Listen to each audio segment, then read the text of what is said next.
Мы находимся в СМПК в художественно-графическом отделении, в котором открылся спецкружок для студентов, посвященных войлоку. История войлоковаляния уходит корнями в далекое прошлое. Это самая древняя техника изготовления текстиля на Земле, и с ней связано множество легенд. Одной из самых распространенных является легенда о Ноевом ковчеге. По велению Бога Ной построил ковчег и поместил туда всех животных по паре. 40 дней и 40 ночей изливалась с неба вода на землю. От волнения овцы и другие копытные сбились в стадо. Они роняли свою шерсть на пол, сбивали и топтали ее копытами. К концу путешествия шерсть настолько уплотнилась, что получился добротный валенный ковер. Для многих народов, особенно кочевых, войлок был единственным известным видом текстиля и сопровождал человека всю его жизнь. Люди спали на войлоке, одевались в войлочную одежду, укрывали войлоком коней. Войлок оберегал от злых духов и вражеских стрел, спасал от зноя и холода. Современное искусство во многом отличается от мастерства наших предков, но, как и любое историческое наследие, привносит свою лепту в нашу жизнь. Оно выражается в сказках, рассказанных детям своими матерями, в символике, что мы используем, в технике юных мастеров и их работах. Несомненно, одним из главных достоинств творчества Башкирии является войлок – культовый материал кочевых народов, который привнес огромную лепту в декоративно-прикладное искусство. Валяние шерсти, как древнее ремесло, вдохнуло новую жизнь в творчество молодого поколения. Сейчас происходит активное оживление и перерождение забытых традиций. Теперь войлок сочетают с текстилем, кожей, деревом и многими другими материалами. Студенты Стерлитамакского многопрофильного колледжа осваивают технику войлоковаляния уже давно и используют его в своих работах. Я мечтаю стать графическим дизайнером уже не первый год.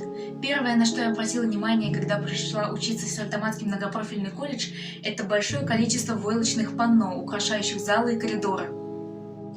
Войлок сопровождает меня всю жизнь. Впервые я познакомилась с ним в художественной школе, когда увидела работу одного из преподавателей Ольги Литвиненко. Литвиненко Ольга Викторовна является художником декоративно-прикладного искусства, а также преподавателем художественной школы. Она не скупится на похвалу, но и не перехвалит, делает серьезные замечания, но всегда готова подсказать, как исправить недочеты.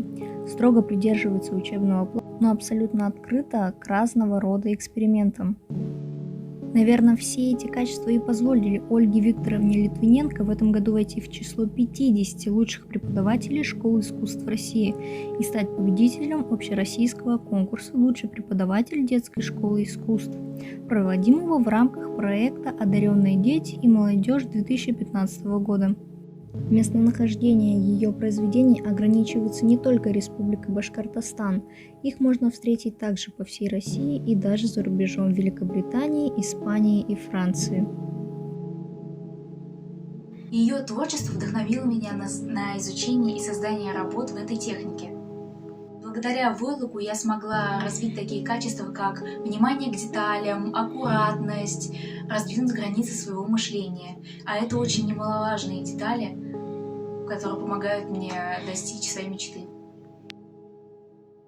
Войлок как ремесленное дело остановилось на том моменте, когда башкиры перестали использовать валенную шерсть в обрядах и в быту, перестали утеплять стены и купола юрт, чтобы защититься от солнца, дождя и ветра. Казалось бы, в современном мире нет места устаревшему наследию прошлого, но с этим поспорят многие творческие личности современного фундамента искусства. С помощью шерстяных волокон и прозрачного стекла художники создают яркие пейзажи с легким размытым эффектом, за что эта техника и была прозвана шерстяной акварелью. Дизайнеры отдают большое предпочтение одежде из плотной шерсти, используют фетр для создания собственных оригинальных работ.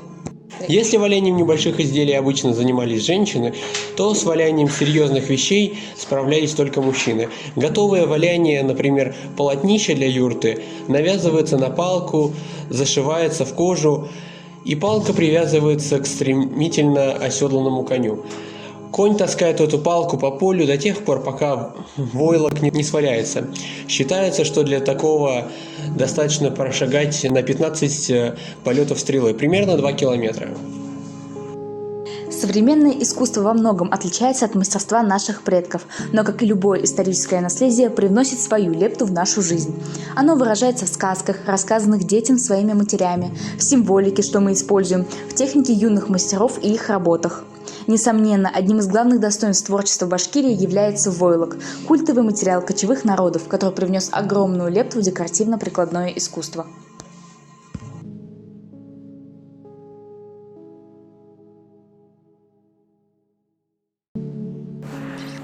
Милиша Артуровна, вам из офиса звонят. У нас сейчас срочное собеседование. Быть в приличной форме. Хорошо, будет сделано. Приду в костюме.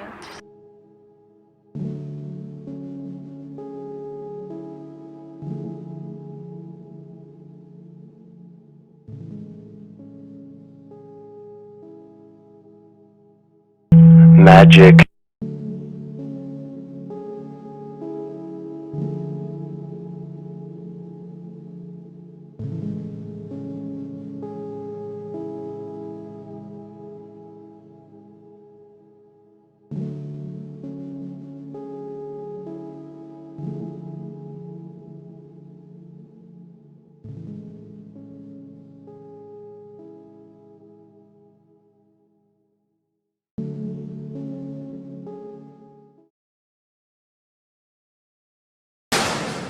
Нумо, погнали!